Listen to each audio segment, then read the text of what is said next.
Casper and Emma have finally kissed, guys. Yes, I wanted to report this to you early.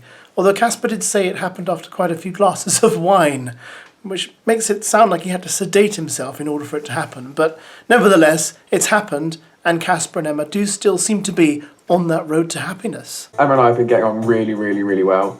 We got a little bit tipsy last night. I gave in after a few glasses of wine. It was a good kiss.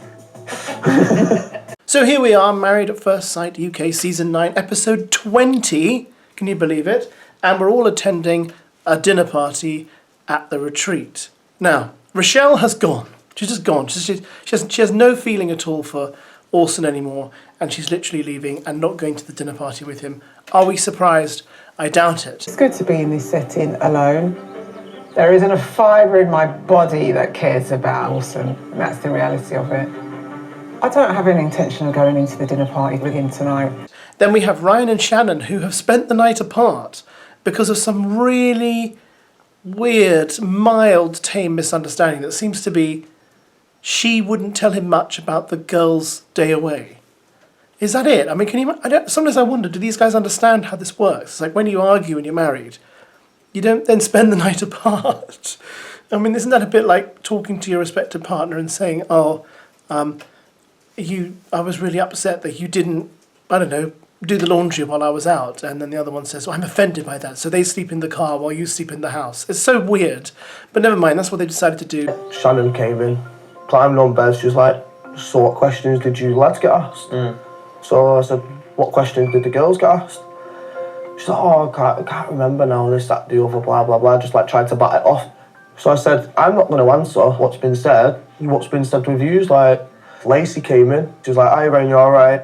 Shannon gets up, she goes, no, we're not all right, and walks out. She stayed elsewhere last night, don't know where she is. And later on at the dinner party, Ryan hasn't even arrived yet, but Shannon's arrived by herself. Also, other big news you should know is that Casper's had a haircut, and Adam cut his hair. Do you want to see it? Oh, yes. Yeah, let's see the hair. Whip it off. Oh, fabulous. Wow, a different looking Casper. Woo! Orson arrives to the dinner party alone, of course. So, where is Rochelle? Have you seen her? I'm guessing not. The last time I saw Rochelle is the day when we got here. I've been compromising. I'm doing, nothing's coming back. You're not even opening up to me emotionally so I could maybe help you. Nobody live with us, so nobody knows what I have to deal with on a daily basis. Like, I've really tried. And Hannah, as I said, arrives alone. Stephen arrives alone. Shannon arrives alone. Right, now when Hannah arrives, Holly and Polly are rude. But they don't just stop there being rude. They go extra rude. Polly goes extra rude to Hannah, telling, F you, blah, blah, blah. Really kind of quite, brusque, kind of raw rudeness, not even bothering to kind of cloak it in any sort of sarcasm or humour, just right in with the rudeness. And then when Stephen comes in, he won't even acknowledge Hannah. He won't even say hello to her. He's just as rude. I mean, at least say hello to the woman, for crying out loud, but then he's just frosty, rude. A lot of people, well, not everyone, but a lot of people are just being rude. This is seriously, it's a rude party more than a dinner party.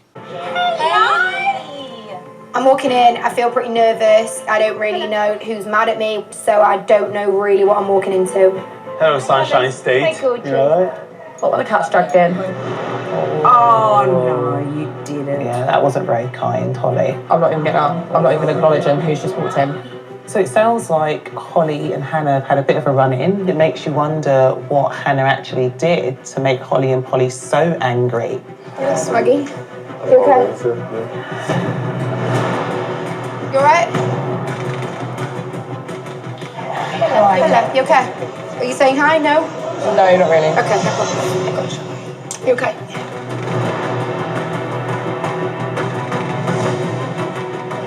Polly.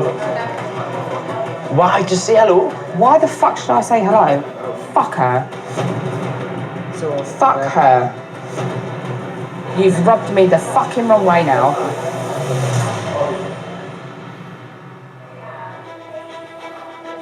There he is! Hello. Hello. Oh, he looks really small. Hello. Oh, he looks really nice. All right? Stephen's walked in. He actually annoyingly looks quite fit. You look very bright. Thank you so much. Okay. Yeah, you. Hopefully we can both enjoy the dinner party as a couple. Looking gorgeous. Hello, darling. How are you? Yeah, good. Oh wow. You actually on there? No, I'm done talking to you. Jesus Christ, that was fucking frosty. No matter what she has done, at least hello. Sure. At least an acknowledgement. Yeah, it's disrespectful. Yeah, you. Like, say hello. Huh? Say hello. Good. It's one thing for Stephen to go on about how he feels like things could never work with Hannah and he just kind of doesn't feel like she's doing anything.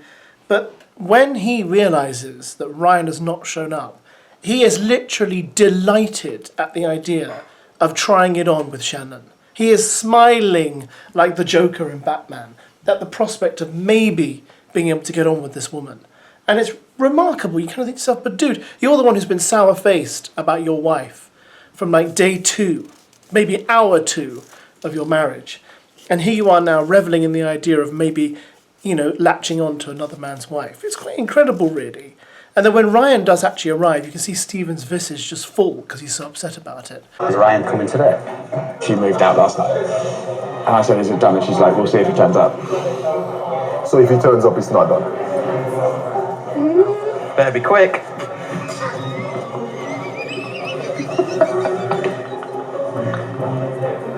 This is awful news for Ryan and Shannon. It is. It's sad. Would you pull up for a chat though, if he don't turn up? Gotta be fast, bro. It's an easy question. Only if I knew he wasn't turning up, full stop. I think you take time, take a deep breath, see what happens. Yeah. Right.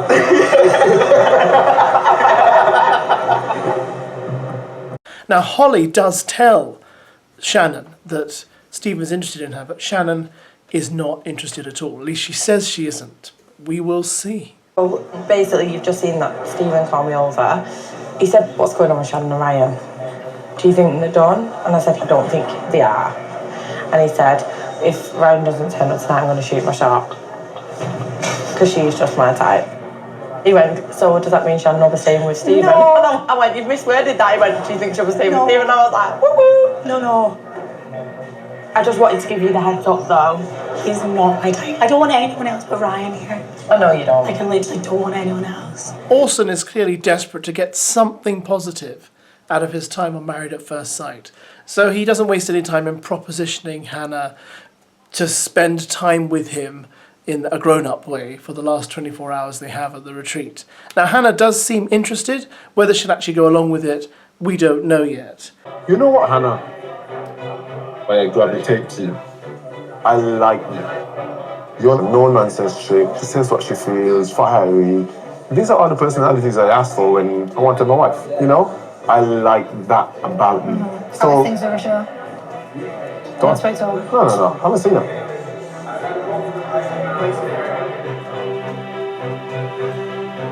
What's Orson really saying here? Sounds a lot to me like you're the wife I wish I had. Listen, I've got 24 hours to enjoy myself. I like Hannah. I definitely could let my hair down tonight knowing that Rochelle's not here. The boy band look is a look. It is serving. What is it serving? Fresh out Backstreet Boys. Is there a black guy in Backstreet Boys? The fuck it is now. What we do know, though, is that Stephen's being a bit of a worm, guys. I mean, once Ryan comes in, Stephen gets really nervous that Ryan's going to find out about how he behaved when Shannon came in without Ryan. So he decides to just take Ryan aside and try and pretend, you know, that he said what he said, but he didn't mean it in a certain way, and, you know, that he's just basically covering himself because he knows word's eventually going to get back to Ryan that he was effectively doing backflips at the prospect of trying to get his hands on Ryan's wife. I mean, this guy's really, he's not good, Busy, let's be honest. I mean, no one's beyond the path of redemption, but I just think this is really slimy behaviour. Alex, I had it told to each other last argument. Everyone said, I'm sure came along and Ryan never came a king. But I was like, I said she was a sexiest. Of course. I was like, but I'm not going to make it a thing. If Ryan walks in especially, and we walked in, but everyone's spoken about it. But that's all it was.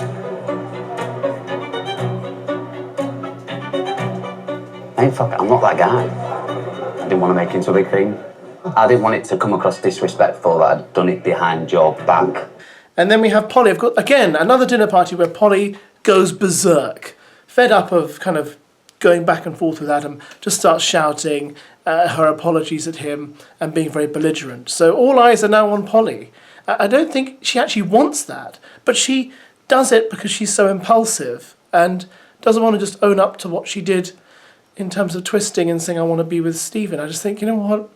You brought it on yourself, so just own it and just be quiet. It's okay. You can work it out, but at this rate, nothing's going to be worked out. Well, apart from they're going to eat their dinner, I suppose. That'll probably work out. Although maybe they won't. Maybe they'll have nothing to eat. This is not what I want to talk about. His time and his space. It's not down for me to go to him. I've done enough. You say you've done enough, but you haven't tried to speak to me today. You haven't spoken to me. Why would I initiate a conversation with you? I think with Polly and Adam, we find that they find themselves in these types of conflicting situations and they can't seem to get their way out of it. They both want to be heard, but they're both not listening to one another. I've said one thing.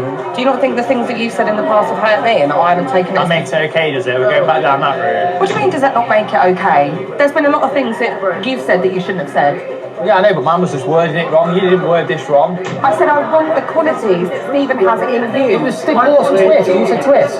Listen, I've said that I was sorry. I said that I fucking worded it in a wrong way. What else do you want me to say apart from I'm sorry I should have worded it differently? What else I don't know, but do you expect me to just be like, yeah, cool, let's go on then, let's be happy? So do you think that I should have been like, oh, okay, yeah, cool, after you said there's minimal attraction there? I thought it was over that, but let's keep bringing that up. We're not over it though. This is why we're going in circles. In a nutshell, this is what you're doing. I shouldn't have said that, I worded it wrong, but you did this and you did that. It's childish, man.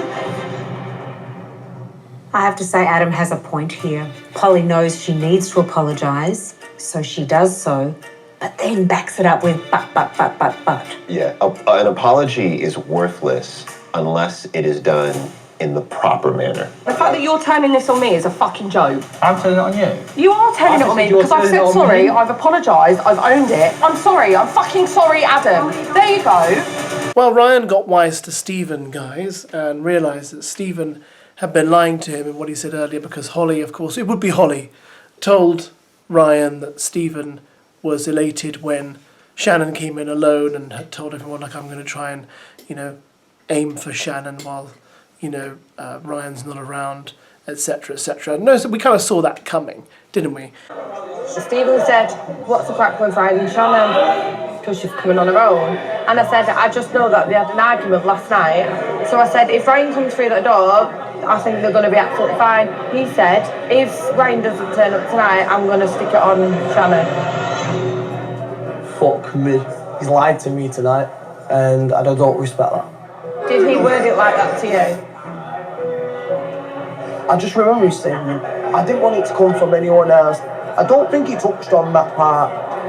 He was banging on yesterday. Roll cold. It's not a swingers club. Oh, a banger club. That's what he said. Well, he's making it a swingers club. I will keep my enemies very close to my chest, and he's my enemy.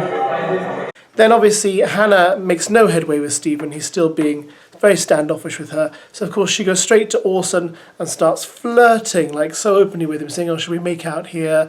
Let's go to the hot tub, blah, blah, blah. So she's obviously making a point there and drawing a line under the whole Stephen thing. Whether she does actually do that stuff with Orson, we don't know yet, but I guess we'll find out. Orson, how are you, Coach? You okay? I probably need to be honest with myself and say that my husband isn't willing to work with me, so I'm going to do what I want to do. Should we go in the hot tub? I have always gotten well with Orson. He's a really good guy. He's had my back in here since day one. Just make out right now in front of everyone. Wow. That is some pretty full-on flirting. Stop it. I haven't said anything. I feel undressed. You look at that and you say, okay, here's someone who's got to the point now where she feels she'll never be able to get through to Stephen. The marriage is a lost cause, and she's seeking attention from one of the few people in the room she's connected with. And then, of course, as we saw it coming, the box of questions goes round, and, you know, Polly's got to ask, you know, why have we had such a tough week? And her and Adam have a massive argument, and Polly F's and blinds all over the place. And there we go. Well, you know, I don't know what Polly sees in Stephen that's so amazing that we can't see. She seems to see a lot in Stephen that I think, but you barely know the guy. You surely have not spent that much time with him, and yet you think he has all the qualities that you want in a man that Adam lacks. It's very strange.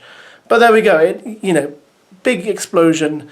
Whether they can come back from this, I don't know. I think it's kind of, it might be done for Polly and Adam, because I think Polly's temper outbursts might be more problematic, and I don't see how they can build a relationship if she's going to behave like that. I mean, she's really quite... What the fuck else does it expect me to do? I will say, Adam, she did have some lovely things to say about you at the girls' night. I do promise you that. Yeah, but then she also said some shit things. One shit thing about the qualities that he's got that I wish that you had. There was little comments like, oh, I wish he was more like Stephen, and... Because he can fucking talk about how he feels, and you don't. You can't compare me to someone else, especially when we're mates, man. Okay, you would have even given me a bit of reassurance before you left this morning, which was a cuddle. Do you not think that would have made me feel a lot better? I needed that, and I was in my own fucked up headspace. There was no offence, I wasn't thinking about you, not gonna lie. No, but you don't think about me. You don't. What did you need this morning? Space. Which is what I've given him all day. But it's still not good enough. What the fuck do you want me to do? Move to Timbuktu? Where the fuck do you expect me to go? Don't just say sorry, I've told you how it is. It's a fake sorry. I don't cut it. Do you not think that I've given him enough time for everything else? Absolutely, Polly. Fuck that comment, Holly. That is bullshit. All I've given that boy is fucking time. She's quite imposing when she wants to be, isn't she? Anyway, what did you make of tonight's episode? What do you think is going to happen in the next episode? I mean, we did see some clips, and they were pretty fiery. It's another commitment episode next time, guys. Which couples do you actually think are going to make it through to the end of the series? Let's talk. Let's dialogue. Write your comments below. And thanks, as always, for watching.